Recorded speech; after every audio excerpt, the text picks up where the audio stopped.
नमस्कार मित्रो, महाराष्ट्रातील तमाम अभियोग्यताधारकांचा आवडता आणि विश्वसनीय यूट्यूब प्लॅटफॉर्म गिरिजा वर्ल्डमध्ये तुम्हा सर्वांचं मनपूर्वक स्वागत आहे। तुम्ही जर या चॅनलवर नवीन असाल तर नक्कीच या चॅनलला सबस्क्राईब करा, जेणेकरून शिक्षक भरती संदर्भातील सर्व अपडेट तुमच्यापर्यंत पोहोचतील। आणि हा जर व्हिडिओ जर आवडला तर महाराष्ट्रातील तमाम अभियोग्यताधारकापर्यंत पोहोचवा, जेणेकरून शिक्षक भरती संदर्भातील सर्व अपडेट महाराष्ट्रातील तमाम अभियोग्यताधारकापर्यंत पोहोचतील। आणि या व्हिडिओच्या कमेंट बॉक्समध्ये गिरिजा वर्ल्ड या टेलिग्राम चॅनलची लिंक टाकलेली आहे, त्या लिंकला टच करून चॅनलला सबस्क्राईब करा, जेणेकरून शिक्षक भरती संदर्भातील छोटे मोठे अपडेट जे असतील ते गिरिजा वर्ल्ड या टेलिग्राम चॅनलवर तुम्हाला पाहायला मिळतील। तर बघा, कुठल्याही प्रकारचा वेळ न दवडता आपण टेट 2च्या मेरिटशी तुलना करताना कोणकोणत्या गोष्टी विचारात घ्याव्या लागेल, कारण की आता टेट 3 चालू झालेला आहे। टेट 3 आता अंतिम टप्प्यात प्रेफरन्स लॉक करायला आलेले आहे। आणि सर्व अभियोग्यताधारकांना सुद्धा माझी नम्र विनंती आहे की ज्यांनी प्रेफरन्स लॉक केलेले नसतील त्यांनी आज करून घ्यावे, जेणेकरून पुन्हा मुदतवाढ जर मिळाली तर पुन्हा जॉईनिंग लेट होईल। त्यामुळे आज जो शेवटची तारीख आहे लॉक करण्याची, तर त्याचा पुरेपूर फायदा घ्या आणि लवकरात लवकर आपापले प्रेफरन्स लॉक करा। कारण की बघा, या ठिकाणी शिक्षक भरतीच्या मेरिटचा अंदाज घेताना आपण बरेच व्हिडिओ माझे बघितले असाल, त्यामध्ये आपण फॅक्च्युअल क्वेश्चनवरच नेहमी आपण काय करीत असतो, चर्चा करीत असतो।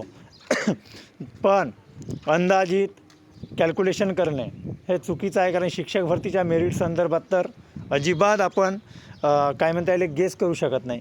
कारण काय असतो की शिक्षक भरतीमध्ये पॅरामीटर्स खूप आहे, विषय आहे, माध्यम आहे, त्याचप्रमाणे शिकवण्याचे माध्यम आहे, तुमचे सब्जेक्ट आहे, तुमची कॅटेगरी आहे, तुमचा गट आहे। त्यामुळे या ठिकाणी कशा पद्धतीने मेरिट वाढेल किंवा कशा पद्धतीने मेरिट कमी होईल याचा काही एक अंदाज येणार नाही। पण तुम्हाला ज्या क्युरीज आहेत, तुमच्या मनामध्ये काही शंका जर असतील तर आज रात्र म्हणजे आपण लाईव्ह येणार आहोत 9 वाजता। तर ज्यांना काही प्रश्न असतील ते प्रश्न नक्की मांडा आणि त्या लाईव्हला तुम्हीसुद्धा जॉईन व्हा। तर बघा, या ठिकाणी आपण जर अगर टेटच्या मेरिटशी तुलना जर केली टेट 2च्या टेट 3शी, तर कोणत्या गोष्टीचा विचार करायला पाहिजे हा असा एक व्हिडिओ आहे। बघा, सर्वप्रथम टेट 2 जो आहे याचा लॉक केल्यानंतर बऱ्याच अभियोग्यताधारकांचा प्रश्न येतो की सर किती दिवसामध्ये लिस्ट लागतो आहे। तर गेल्या वेळेस जर बघितला तर 14 दिवसामध्ये प्रेफरन्स लॉक केल्यानंतर यादी लागली होती विना मुलाखतीची पहिली। तर या ठिकाणी जर बघितला तर त्या अभियोग्यताधारकांची गुणानुक्रमे शिफारस झाली होती, ती यादी 25 फेब्रुवारी 2024ला पहिली व्यवस्थापनांची म्हणजे ज्यांनी विनामुलाखतीमध्ये दिली होती अशी यादी लागली। तर त्याचाच रेफरन्स आपल्याकडे आहे, म्हणजे आपला रेफरन्स पॉईंट जर बघितला तर टेट 3चा आपल्याला रेफरन्स जर द्यायचं जर झालं तर टेट 2चा द्यावं लागेल। टेट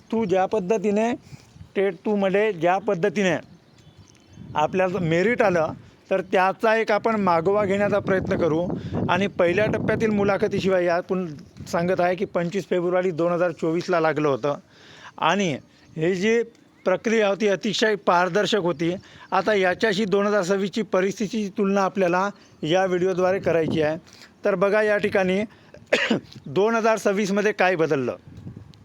2026मध्ये खूप मोठ्या प्रमाणात शिक्षक भरती झाली का, म्हणजे 30,202 पदाची भरती आहे। आणि यामध्ये जर बघितलं तर गेल्या वेळेस जवळजवळ 21,500 होते पहिल्या टप्प्यात, यावेळेस 30,202 आहेत।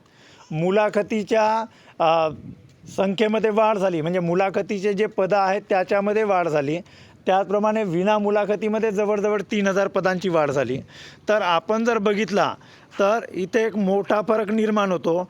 पदसंख्या जास्त असल्यामुळे निवडीची शक्यता वाढू शकते। गेल्या म्हणजे जे टेट 2मध्ये जे पदं होते त्यापेक्षा टेट 3मध्ये जवळजवळ 8,500 पदं जास्त आहेत आणि त्याच्यामध्ये मुलाखतीचे पदं जास्त आहेत, विना मुलाखतीचे जवळजवळ 3,000 पदं जास्त आहेत। मग पदसंख्या जास्त म्हणून आपल्या विषयाचा कटऑफ कमी होईलच असे बिलकुल नाही, कारण कटऑफ हा पदसंख्येवर ठरत नसतो। तुम्हाला वाटत असेल का एवढ्या जागा आल्या म्हणजे सरळ आपण कॅल्क्युलेशन करायचं का आपला मेरिट या ठिकाणी बसणार, पण आपण जो कॅल्क्युलेशन करतो आहे तो कॅल्क्युलेशन अतिशय चुकीचा आहे। कारण की पदसंख्याच बाकीच्या भरत्या ज्या आहेत ते मग तलाठी भरती असो, आरोग्य विभागाची भरती असो, कोणत्याही विभागाची भरती असो, त्याच्यामध्ये मेरिट काढणे सहज सोपा जातो आहे. पण याच्यामध्ये बरेच असे पॅरामीटर्स आहेत.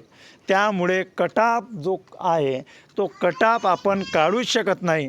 आणि याच्यामध्ये कटाप काढताना आपल्याला 6 मोठे घटक लक्षात घ्यावं लागते. आणि कटाप ठरवणारे 6 मोठे घटक, तर मित्रांनो कटाप खालील गोष्टीवर अवलंबून असतो. बघा, तुमचा सगळ्यात मोठा फॅक्टर मी सुरुवातीपासूनच बोलत आलो का तुमचा टेटचा स्कोअर जो आहे हा अतिशय महत्त्वाचा फॅक्टर आहे. त्यानंतर तुमची कॅटेगरी. जर आपण विचार केला तर ओपनच्या तुलनेमध्ये आजही ST आहे, SC आहे, त्याप्रमाणे EWS आहे, यांचा मेरिट नक्कीच खाली येईल.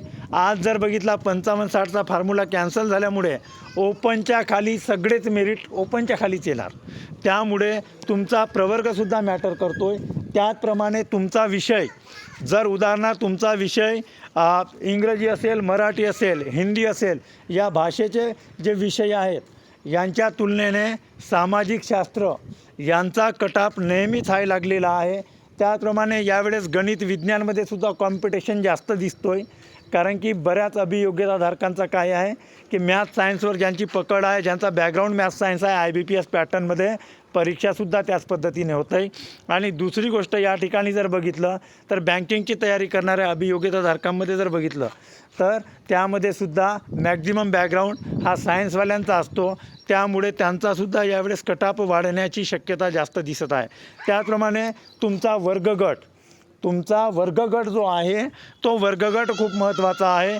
1 ते 5, 6 ते 8, 9 ते 10 आणि 11 ते 12 असे जे वर्गगट आहेत. म्हणजे या ठिकाणी जर बघितला तर 1 ते 5चा हा जो मेरिट आहे हा कमी लागत असतो. त्यानंतर 6 ते 8चा मध्यम लागत असतो, 9 ते 10चा हाय लागतो आणि सगळ्यात जो हायली हाय म्हणलं तरी चालेल 11 ते 12चा लागेल. कारण याचं असं आहे की यांच्या येणाऱ्या जागा ज्या आहेत 1 ते 5मध्ये काही विषयाचा पॅरामीटर नसतो आणि विषयाचा पॅरामीटर नसल्यामुळे त्याच्यामध्ये कसं असतो फक्त माध्यम बघितल्या जाते. त्यामुळे सरसकट आणि 1 ते 5च्या जागा पण जास्त आलेल्या आहेत, 6 ते 8च्या पण तुलनेने चांगलेल्या आलेल्या आहेत यावेळेस.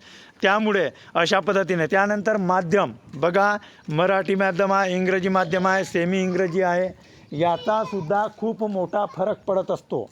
तर त्यामुळे काय करायचं, हे जे माध्यम आहेत ह्या माध्यमालासुद्धा खूप महत्त्व आहे. मराठी माध्यमाचा जो कटाप आहे हा नेहमीच इंग्रजी आणि सेमी इंग्रजीपेक्षा जास्त दिसून येतो आहे. कारण की मराठी माध्यमाच्या शाळा जरी जास्त असल्या तरी त्यामध्ये DED झालेले अभियोग्यताधारक जे आहेत ते मराठीवाले जास्त असल्यामुळे मराठी माध्यमाचे त्यांचा मेरिट कटाप हाय लागण्याची शक्यता असते. त्यानंतर जिल्हा, एकाच गुणावर वेगवेगळ्या जिल्ह्यात वेगळे चित्र दिसून येते. कारण की बऱ्याच अभियोग्यताधारक असे असतात की कोणाला गडचिरोली नको आहे, कोणाला नंदुरबार नको आहे, कोणाला पालघर नको आहे. म्हणजे प्रत्येकाची परिस्थिती जर बघितली तर प्रत्येकजण आपापल्या पद्धतीने विचार करतो, आपापल्या सोयीने विचार करतो. जो नंदुरबार जिल्ह्याचा अभियोग्यताधारक आहे त्याला मुंबई नको आहे, एखाद्याला पालघर नको आहे. तर त्याचप्रमाणे पालघरचा अभियोग्यताधारक आहे त्याला नाशिक नको आहे, नाशिकच्या अभियोग्यताधारकाला पालघरही नको, गडचिरोली नको. अशी जी कंडिशन निर्माण होते, अशा कंडिशनमुळे वेगवेगळ्या जिल्ह्यामध्ये वेगवेगळा कटाप येण्याची शक्यता असते. या सर्व घटकांचा एकत्रित परिणाम म्हणजेच तुमचा अंतिम कटाप ठरत असतो. त्यानंतर आपण जर बघितला प्रेफरन्समुळे काय फरक पडतो, कारण बऱ्याच अभियोग्यताधारकांनी काय केलेलं आहे की ऑलरेडी पाहिला तर बरेच अभियोग्यताधारक असे आहेत का त्यांच्याकडे नोकरी आहे.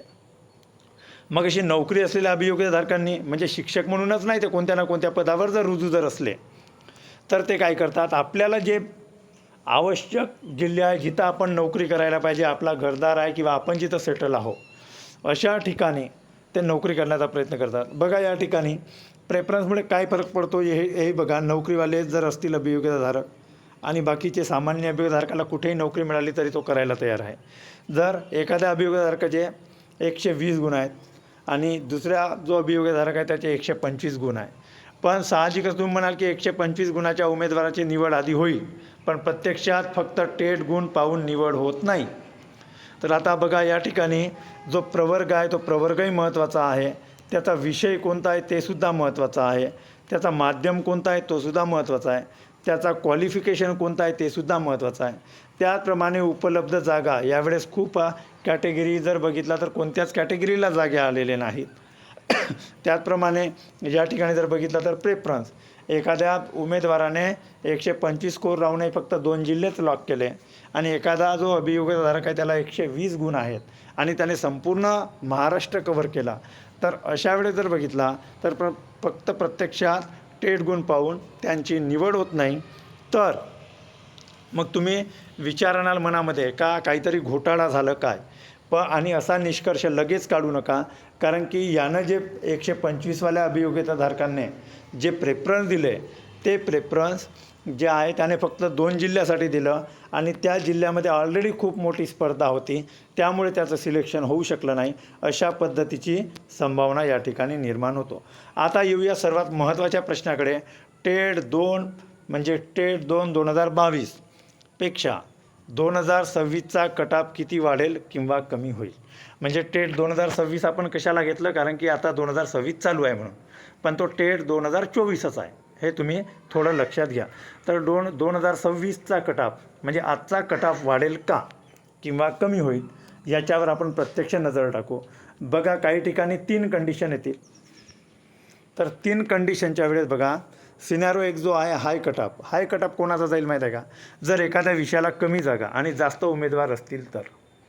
आता या ठिकाणी कंडिशन काय आहे बघा, की आपल्याला जो टेटचा रिझल्ट दिलेला आहे त्याच्यावर आपल्याला काही एक कळत नाही की कोणता अभियोग्यताधारक काय शिकला आहे, त्याचा क्वालिफिकेशन काय आहे, तो टी आहे किंवा नाही, त्याच्याकडे पात्रता कोणती आहे, त्या कोणत्याच गोष्टी आपल्याला त्या ठिकाणी दिसत नाही. त्यामुळे आपल्यासमोरचा उमेदवार नेमका काय शिकला आहे किंवा त्याला काय त्याची पात्रता काय आहे, त्याचे विषय कोणते आहे, त्याचे माध्यम कोणते आहे, तो TET पास आहे किंवा नाही, CTET पास आहे किंवा नाही, त्याचप्रमाणे तो कोणत्या वर्गासाठी पात्र आहे, कोणत्या गटास पात्र आहे हे आपल्याला शो होत नाही रिझल्टवरून. त्यामुळे जर एखाद्या विषयाला कमी जागा जरी आल्या आणि जास्त उमेदवार जर असतील तर त्यांचा कटऑफ वाढू शकतो. या ठिकाणी चांगला उदाहरण जर बघितला तर सोशियल सायन्स बघा. सोशियल सायन्स जो 6 ते 8 किंवा 9 ते 10चा सोशियल सायन्स आहे, त्यांच्या जागा कमी असतात आणि त्याच्यातून शिकणारे म्हणजेच सायन्स बॅकग्राऊंड असलेले सोशल सायन्स बॅकग्राऊंड असणारे बरेच अभियोग्यताधारक आहेत ज्यांचा सामाजिक शास्त्र विषय आहे आणि बोटावर मोजण्या इतक्या जागा सामाजिक शास्त्राच्या येत असतात, त्यामुळे कटऑफ वाढू शकतो. सिनॅरो दुसरा जर पाहिला तर मॉडरेट कटऑफ म्हणजे पदसंख्या आणि उमेदवार यांच्यात संतुलन असले तर. अगर या ठिकाणी जर आपण जर बघितला जर एकूण अभियोग्यताधारक आणि त्याचप्रमाणे या ठिकाणी जर बघितला तर येणारी पोस्ट म्हणजे या ठिकाणी जर आपण बघितला तर मराठी माध्यमाचा जो DED आहे म्हणजे TET 1 पास अभियोग्यताधारक आणि ज्याचा मराठी माध्यममधून DED झाला आहे त्यांचा जो आहे कटऑफ हा मध्यम राहू शकतो. म्हणजे ज्यांच्याकडे TET 1 आहे मराठी माध्यमामधून DED झालेला आहे त्यांची पदसंख्या आणि कॉम्पिटिशन जर आजच्या डेटमध्ये जर बघितलं तर बऱ्याच जाणकारांचं म्हणणं असं आहे का DEDपेक्षा BED धारकांची संख्या जास्त आहे. कारण की 2013-14 पासून खूप सारे DED कॉलेज बंद झाले आणि BED कॉलेजची संख्या वाढली. बऱ्याच अभियोगधारकांना BED केलं म्हणजे एक डिग्री होते बा, DEDला फक्त डिप्लोम्याचा दर्जा आहे, त्यामुळे बरेच अभियोग्यताधारक हे BEDकडे वळले. तर आजच्या डेटमध्ये जुन्या अभियोग्यताधारकांकडे मॅक्झिमम DED आहे, पण नवीन जर बघितला आणि जे ताज्या दमाचे किंवा सायन्स बॅकग्राऊंडवाले ज्यांनी बँकिंगची तयारी करणारे असे अभियोग्यताधारक जर बघितलं तर या ठिकाणी मॅक्झिमम अभियोग्यताधारक हे काय म्हणता येईल BSc बॅकग्राऊंडचे आहेत आणि BEDचे आहेत. त्यामुळे त्यांचा जो कटऑफ आहे तो हाय असतो आणि DED अभियोग्यताधारकांचा जो आहे तो 1 ते 5चा या ठिकाणी पेमेंट स्केलमध्ये सुद्धा फरक असतो, ही गोष्ट तेवढीच सत्य आहे, पण त्यांचा कटऑफ जो आहे हा मध्यम पातळीवर राहतो. त्यानंतर सिनॅरो 3 जर पाहिला लो कटऑफ, एखाद्या विषयाला जास्त रिक्त पदे असतील आणि त्या तुलनेत उमेदवार कमी असतील तर या ठिकाणी बघा आपण जर विचार जर केला तर बांगला माध्यममध्ये जर आपण जर विचार जर केला तर काही म्हणजे आपल्या गडचिरोली जिल्ह्यामध्ये अशी कंडिशन येतो आहे की TET उत्तीर्ण उमेदवारच मिळत नाही. जितक्या जागा आहेत तितक्या अभियोग्यताधारकच मिळत नाही. गेल्या वेळेस माझ्या माहितीप्रमाणे फक्त आणि फक्त 63 मार्कावर क्लोज झालं आणि जागा पण रिक्त राहिल्या. अगर TET उत्तीर्ण जर असते आणि 1-2 जरी मार्क असते तरी त्या अभियोग्यताधारकांची निवड झाली असती. मग या ठिकाणी जर बघितला तर लो कट ऑफ कोणाचा जातो की त्यांच्या तुलनेने स्पर्धा कमी आहेत, जागा आहेत पण TET CTET उत्तीर्ण नाहीत किंवा त्या विषयाचे उमेदवार, जागा जास्त पण उमेदवार कमी, अशी कंडिशन ज्या ठिकाणी होतोय त्यांचा कट ऑफ लो येण्याची शक्यता असते, म्हणजे आहेच. आणि टेट 2022पेक्षा कमी गुणावरही संधी निर्माण होऊ शकते. तुम्हाला वाटत असेल की होणार नाही, तर काही काही ठिकाणी काही काही विषयाला होऊ शकतो. आता सर्वात मोठी चूक कोणती बघा, फक्त एकच आकडा पाहणे म्हणजे आपण डायरेक्ट मेरिट काढणे हे अतिशय चुकीचं आहे. मी प्रामाणिकपणे सांगू इच्छितो तुम्हाला की टेट जो 2 आहे तो टेट 3शी तुलना करताना केवळ आणि केवळ आकड्यांवर तुलना करता येत नाही, कारण त्याचे बरेच रिझन आहेत. टेट 2022मध्ये 110वर निवड झाली होती, म्हणजे 2026मध्येही 110वर नोकरी आपली पक्की आहे असं कोणी गृहीत धरू नका. हे गणित इतकं पाहिजे तितकं सोपं नाही. टेट 2022मध्ये कट ऑफ 110 आला म्हणजे 2026चा कट ऑफ किती येईल हे कोणीही सांगू शकत नाही. एक आपण अंदाज बांधू शकतोय, पण ह्या सगळ्या गोष्टीचा जर सारासार विचार जर केला तर कोणीही कट ऑफ विषयी बोलू शकणार नाही. कारण की बघा, जागा ज्या आलेल्या आहेत त्या जागा वेगळ्या आलेल्या आहेत. 2022 आणि 2024चा जेव्हा आपण कंपॅरिझन करत आहोत त्यावेळेस जर बघितला, जागा वेगवेगळ्या विषयाच्या वेगवेगळ्या आलेल्या आहेत. प्राथमिकचा जरी विचार केला 1 ते 5 गटाचा, गेल्या वेळेस 10,500च्या जवळ होत्या, यंदा 14,000च्या जवळ आहेत. म्हणजे जागा वेगळ्या आहेत, उमेदवार वेगळे आहेत. गेल्या भरतीमध्ये लागलेले बरेच अभियोग्यताधारक या भरतीत नाही आहेत आणि काही अभियोग्यताधारक आहेत. म्हणजे उमेदवार वेगवेगळे आहे, प्रेफरन्स वेगळा आहे, कारण प्रत्येकाचा जिल्हा जो आहे तो जिल्ह्याच्या सोयीने. आता विचार करा, गडचिरोली जिल्हा दुर्गम भाग जरी म्हणत असतील, पण ज्या अभियोग्यताधारकांचा स्थानिक जिल्हा आहे त्यांना त्या जिल्ह्यामध्ये नोकरी करावी वाटतोच, बरोबर आहे. त्यामुळे हे जे आहे प्रेफरन्स प्रत्येकाचा वेगळा असतो. सब्जेक्ट वाईज वॅकन्सी वेगवेगळ्या असतात. विषयानुसार जागा असल्यामुळे मेरिट सांगणे खूप कठीण आहे. कारण आता याच्यामध्ये कोण अंदाज सांगेल की कोणत्या विषयाचे टॉपर पोरं आहेत आणि कोणत्या विषयाचे पोरं बॉटमला आहेत हे कोणी सांगू शकत नाही. एखादा टॉपर मुलगा आहे महाराष्ट्रामध्ये आणि त्याचा फक्त DED झाला आणि तो 1 ते 5साठी फक्त पात्र आहे, मग त्याला 180 ने 190 गुण जरी असले तरी तो 1 ते 5साठीच निवड होईल. अशा पद्धतीने प्रत्येकाचा सब्जेक्ट वाईज वेगवेगळा असतो. त्याचप्रमाणे कॅटेगरीज वॅकन्सी वेगवेगळ्या असतात.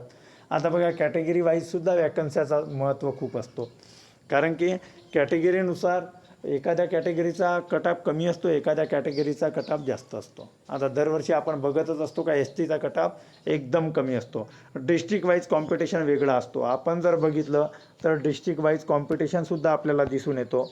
तर बराच असा आहे की जसं नाशिक आहे, छत्रपती संभाजीनगर आहे, पुणे आहे, त्यानंतर मुंबई आहे, अशा ठिकाणी कट ऑफ जो आहे हायच असतो. नेहमी आपण बघतो तिथला कट ऑफ हाय लागत असतो. आता तुमच्यासाठी खरा अंदाज कसा काढायचा, तर बघा, तुमचे महत्त्वाचे जे आहे ते आहे टेट गुण, तुमचा प्रवर्ग, तुमचा सब्जेक्ट, तुमचा माध्यम, तुमचा वर्गगट आणि कोणत्या जिल्ह्याला प्रेफरन्स दिल्या, कारण काही काही अभियोगाधारक जिल्हे सोडलेले सुद्धा आहेत. तर ते अतिशय महत्त्वाचे आहे. हे 6-7 घटक एकत्र पहा आणि त्यानंतरच तुम्ही अंदाज काढा. बघा, या ठिकाणी जो टेट गुण आहे, प्रवर्ग, विषय, माध्यम, वर्गगट आणि जिल्हा याला खूप महत्त्व आहे. या ठिकाणी एक उमेदवार बघतो आपण, उमेदवाराचं नाव A आहे, हा उमेदवार B आहे. बघा, याला 125 गुण आहे, याला 118 गुण आहे. आता हा ओपन प्रवर्गातून आहे आणि हा OBC प्रवर्गातून आहे. आता विचार करा, या ठिकाणी तुम्ही म्हणाल का 125 गुणवालाच पुढे आहे, पण तसं नाही. याला कॅटेगरीचा फायदा होत असल्यामुळे हा ओपनच्याही जागेसाठी पात्र आहे, हा अभियोग्यताधारक, आणि कॅटेगरीच्या जागेसाठी पात्र आहे. म्हणून अंदाज लावताना सर्व घटकांचा विचार करा. फक्त गुणांच्या आधारावर तुम्ही निष्कर्ष काढू नका. उपलब्ध जागा आणि आरक्षणानुसार Bला संधी जास्त मिळू शकते. हा जो B आहे, भले याला या ठिकाणी 7 गुण कमी आहेत, पण अगर जर प्रवर्गाचा विचार जर केला तर हा पुढे आहे. त्यामुळे आपण प्रत्येक गोष्टीचा सारासार विचार करूनच सतसत विवेक बुद्धीने आपण मेरिट काढण्याचा प्रयत्न करूया. त्यानंतर बघा, आता माझा अंदाज पण आपण सावधपणे घेऊया. पण ट्रेड पाहताना ट्रेड 2022मध्ये रेफरन्स जे आहे 2026च्या वॅकन्सीची नवीन संधी, प्रेफरन्स हा निर्णायक घटक आणि कॅटेगरीमध्ये येणारा फरक आणि सर्वात मोठा फरक निर्माण करतो तो सब्जेक्ट. मी तुम्हाला याच्या आधी सांगितलं विषय खूप मॅटर करतो. म्हणून आपण असं अंदाजच बांधू शकत नाही की संपूर्ण जिल्ह्याचा कटऑफ सारखा असतो. वास्तव समजायला पाहिजे, आपण संधी ओळखायला पाहिजे.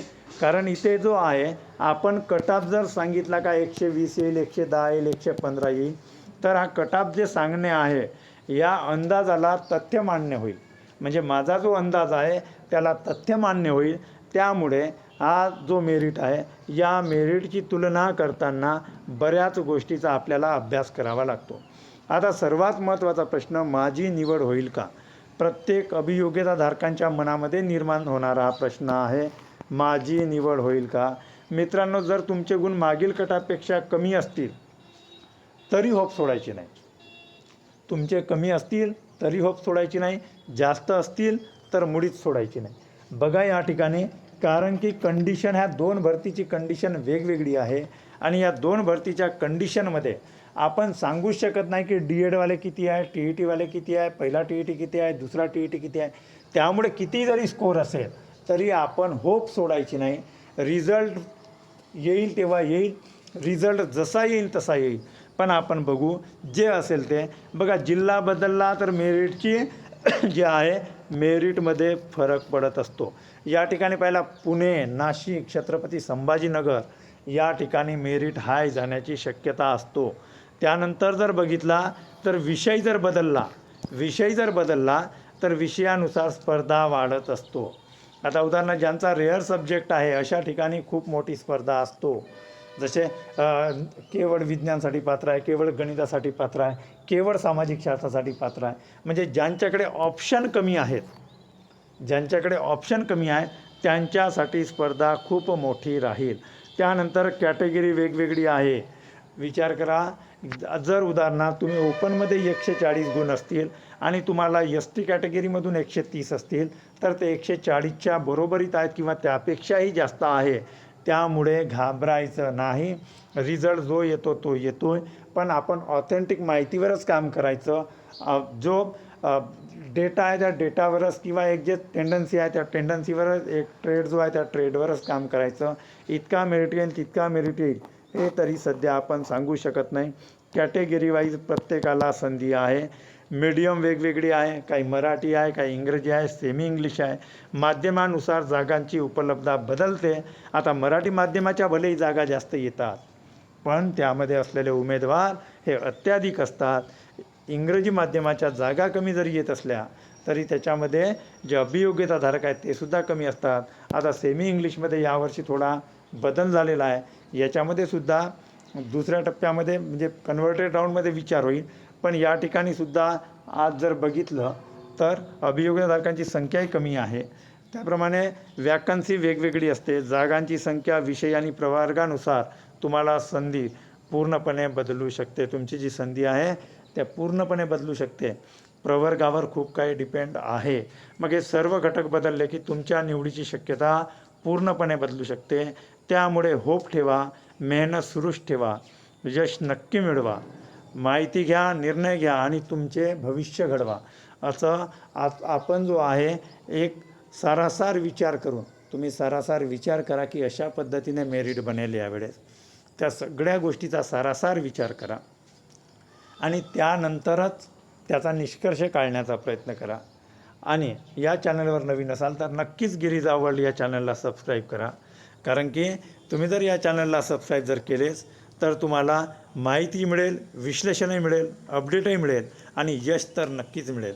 या ठिकाणी आपण जर बघितलं तर आपण ज्या ज्या विषयावर आजपर्यंत जे व्हिडिओ घेऊन आलेत त्याच्यामधील माहिती बघितलीच असाल आणि आपण ऑथेंटिक माहितीच देत असतो आणि यानंतरही देत राहू. आज रात्री ठीक 9 वाजता आपण लाईव्ह येऊ, तुमच्या प्रश्नाला उत्तर देऊ आणि त्यानंतर जे आहे आपण पुन्हा कटऑफविषयी वगैरे जो गेस असेल तो त्याच्यावर ज्या ज्या पद्धतीने व्हिडिओ घेऊन येत आहे त्या पद्धतीने मी नक्कीच घेऊन येतो आणि मी इथेच थांबतो आहे.